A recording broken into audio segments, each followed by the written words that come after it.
This is Meet Sean, where we break down real life topics insurance, annuities, real estate, travel planning, and home ownership so you can make smarter moves. Subscribe so you don't miss the next episode. Welcome to the deep dive. We know exactly who is tuning in right now.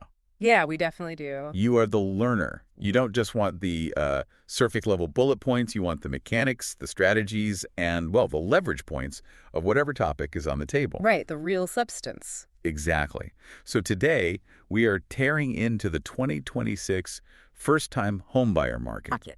And the sources we're looking at highlight a pretty staggering reality. It really is staggering. Nearly 75% of first-time homebuyers walk into this process feeling completely overwhelmed. Completely. And honestly, it makes perfect sense. I mean, you are essentially taking the largest leveraged financial risk of your adult life, and you're wrapping it in hundreds of pages of dense legal covenants. It's a lot. It is a lot. So our goal today is to strip away that confusion and hand you the tactical playbook to confidently get the keys to a new property. It's a high-stakes transaction, but when you break down the mechanics, it actually becomes a highly predictable process. Yeah. We are going to map out the strategy from the initial financial stress testing all the way through to the closing table. And the source material we are dissecting today is fantastic for this.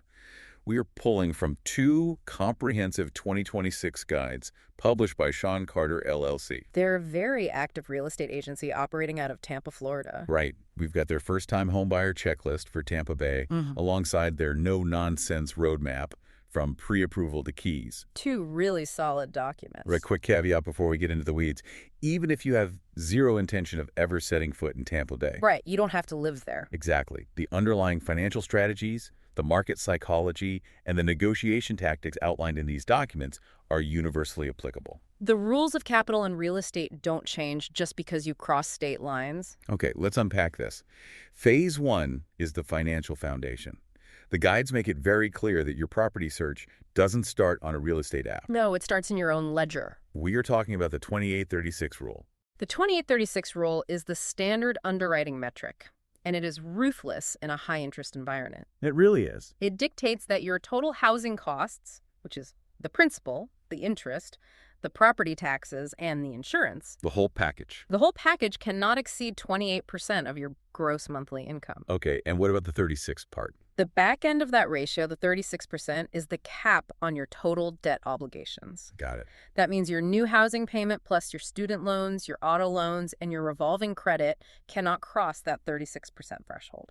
Looking at the average home price in Tampa Bay right now, which the sources place at over $350,000, hitting that 28% ceiling feels like threading a needle for a true first-time buyer. It's incredibly tight. If you run the math on median incomes against a $350,000 asset at current rates, yeah, it forces a buyer to aggressively deleverage their other debts before they even think about applying for a mortgage.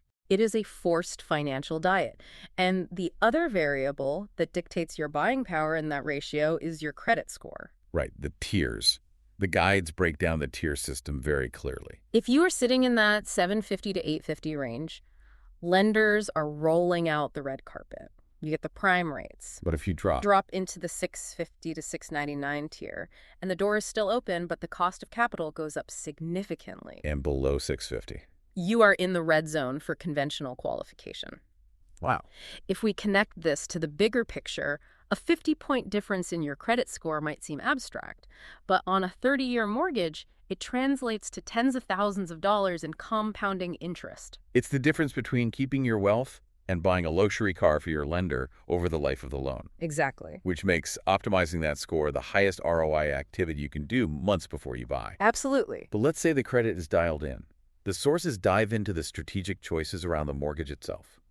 Obviously, locking in a fixed-rate mortgage provides inflation protection. And a predictable 28% ratio for 30 years. Right.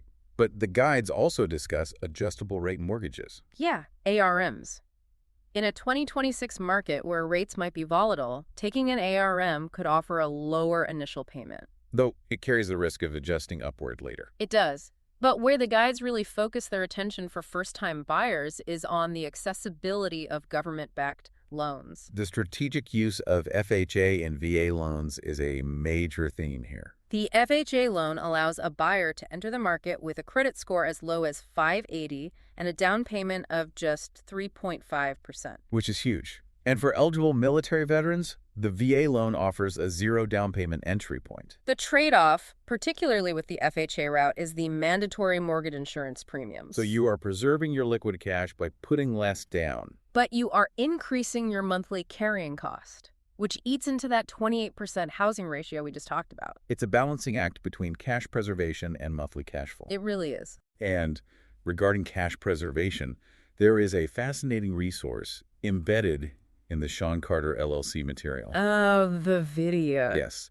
They point to a video by a creator named Joseph Gamble, who goes by the Homebuyer Mentor. She breaks down payment assistance programs specifically for the Tampa Bay area, detailing how buyers can stack grants and matching funds to access up to $75,000 in assistance. Up to $75,000.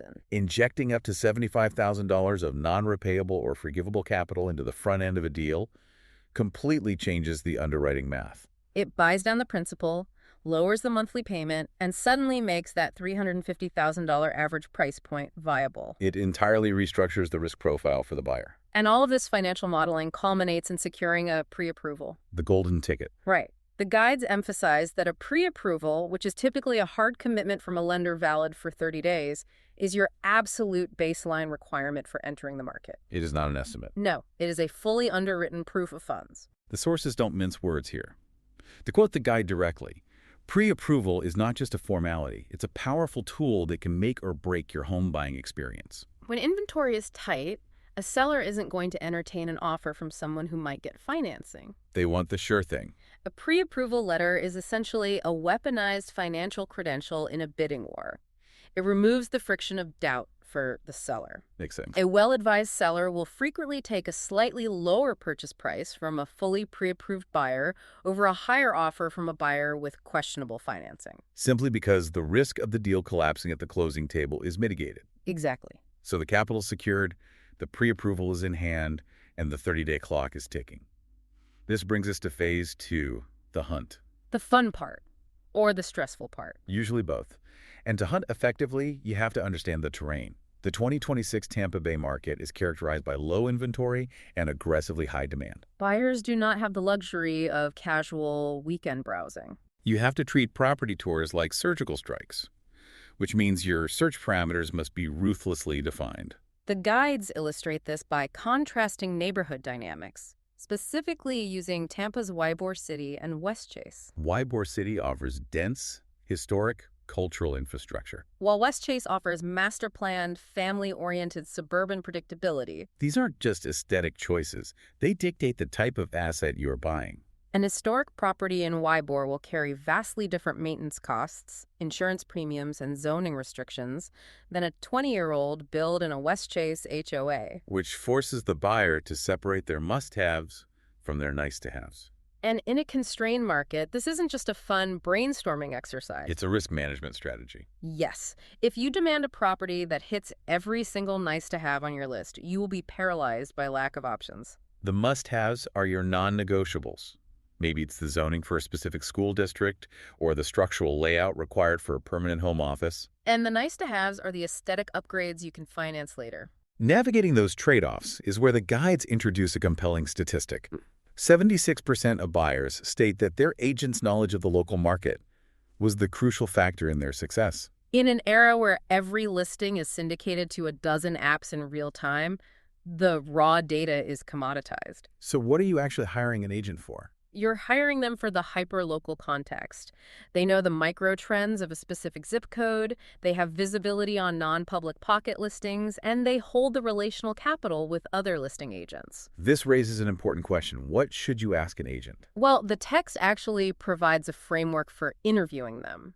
You shouldn't just ask about their sales volume. You need to ask them about their specific track record with first-time buyers navigating government-backed loans. You need to ask them exactly how they track local pricing trends. If their answer is just that they check the MLS every morning, they aren't providing alpha. You need an agent who understands the mechanics of the deal because you are going to rely on them heavily when you start walking through properties. During those walkthroughs, the primary objective is to see past the staging. Staging is designed to evoke an emotional response. The guides advise a much more clinical approach. You are looking at the natural light, the storage capacity, and the functional flow of the layout. But simultaneously, you need to be actively hunting for red flags that could drain your capital post-closing. Peeling back the fresh paint to see the actual bones of the house. The sources explicitly warn buyers to look for signs of water damage, outdated knob and tube electrical, galvanized plumbing, and structural settling. But in a market like Tampa Bay, the red flags aren't always inside the house. Right, the guides heavily emphasize environmental context. Is the property sitting in a designated flood zone? Is it adjacent to an industrial corridor? Those external factors will drastically impact your insurance premiums and the long-term liquidity of the asset when you eventually go to sell it. The insurance implications in coastal markets are massive right now. A property might look affordable on paper until the flood insurance quote comes back and destroys your 28% housing ratio. You have to factor those environmental risks into the initial math. Always. Let's assume you navigate all of that. You find a property with good bones, manageable environmental risk, and it hits your core must-haves. Now we enter phase 3. The offer and the inspection. The strategy of actually capturing the asset. In a market averaging over $350,000 with scarce inventory, throwing asking price at the seller usually isn't enough. You have to craft a strategically competitive offer. Price is only one lever in a real estate contract. The terms are often where the battle is won. The guide suggests several tactics. You can flex the strength of your pre-approval. You can increase your earnest money deposit to signal serious intent. Some buyers resort to writing a personal letter to the seller, hoping to establish an emotional connection that overrides a purely financial decision. But the most powerful and arguably the most dangerous lever a buyer can pull is limiting or waiving contingencies. Let's dive into the contingency strategy, because this is where buyers can get themselves into serious trouble if they don't understand the mechanics. A contingency is your legal escape hatch. The sources focus on the big three: financing, appraisal, and inspection. Waiving a financing contingency means you are legally bound to buy the house, even if your lender pulls the plug at the last minute. That's terrifying. It is. And waiving the appraisal contingency is a frequent tactic in a hot market, but it requires deep pockets. If you offer $370,000, but the bank's appraiser says the home is only worth $350,000. The bank will only lend on that lower number. So if you waive the appraisal contingency, you are legally obligated to cover that $20,000 gap in pure cash. On top of your down payment and closing costs. It is a high-risk strategy that requires absolute certainty about your liquid reserves. Here's where it gets really interesting: the inspection contingency. The sources are adamant that you should never view a home inspection as merely a pass-or-fail grading system. The guide states, a home inspection is not just about finding faults. It's about making an informed decision about your future home. It is a deep diagnostic audit of the asset. You are hiring a specialist to systematically tear down the functional systems of the house. The structural integrity of the roof, the life expectancy of the HVAC, the state of the foundation, and the presence of wood-destroying organisms. You are establishing a baseline for your future capital expenditures. And the strategic beauty of the inspection report is that it creates immense leverage.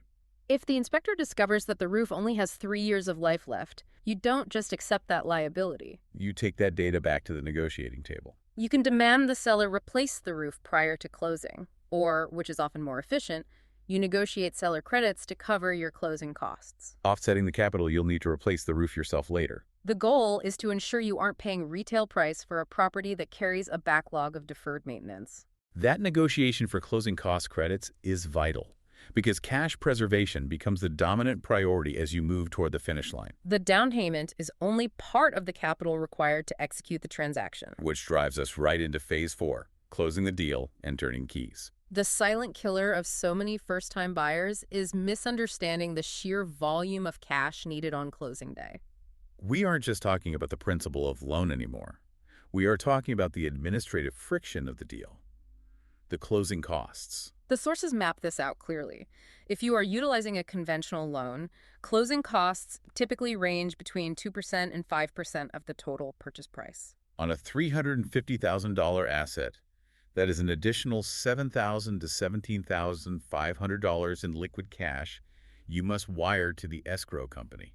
This capital covers the title insurance to protect your ownership rights, the escrow company's facilitation fees, attorney review fees. Local municipality recording taxes, and the lender's origination charges. It is a massive capital outlay that has to be factored into that initial budgeting phase we discussed at the very beginning. If you haven't budgeted for that 5% hit, the deal dies at the 1-yard line.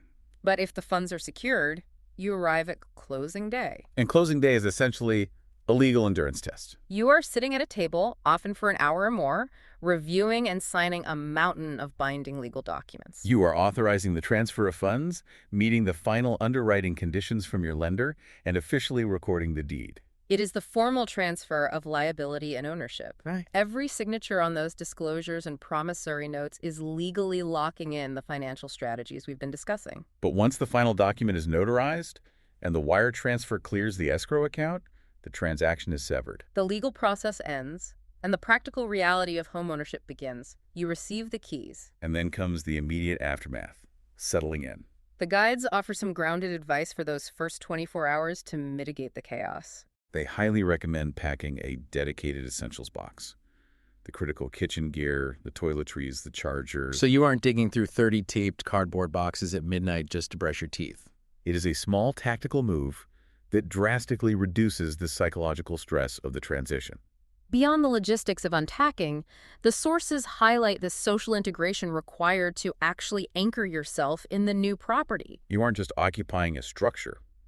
You have bought into a microeconomy and a social network. Engaging with the neighborhood, understanding the community dynamics, and establishing local relationships is what transforms the legal asset into an actual home. It builds the local support system that you will inevitably need when the realities of property maintenance kick in. It is a monumental shift in personal responsibility. So let's pull back and look at the entire map we just navigated.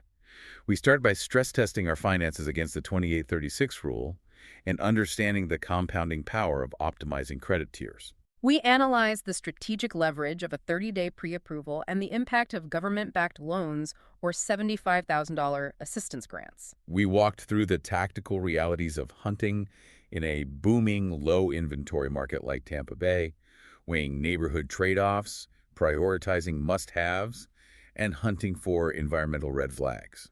We discussed the high-stakes game of limiting contingencies and using a diagnostic home inspection as leverage to extract closing cost credits.